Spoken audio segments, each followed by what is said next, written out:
मुंह में घुल जाने वाला इंतहाई मज़ेदार रोगनी नान पतीले में बनाने के लिए मिक्स करेंगे 1 कप गर्म पानी में 1 कप गर्म दूध, उसमें डालेंगे 2 अदद अंडे, 2 चमची यीस्ट और इसके बाद इसमें ऐड करेंगे 1 चमची चीनी और आधा कप ऑयल।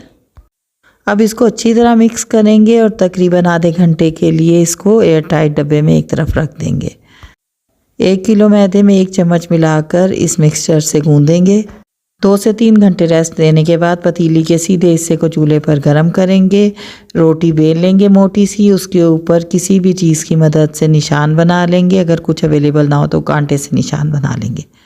अब पानी लगाकर पतीली के ढक्कन पे चिपकाएंगे और इसके बाद गरम पतीली पर ढक देंगे तकरीबन 10 मिनट के लिए लो फ्लेम पर। रंग गोल्डन होने पर ढक्कन को उल्टी तरफ से 2 से 3 मिनट तक गर्म करने के बाद नान उतार कर उसके ऊपर घी लगा लेंगे।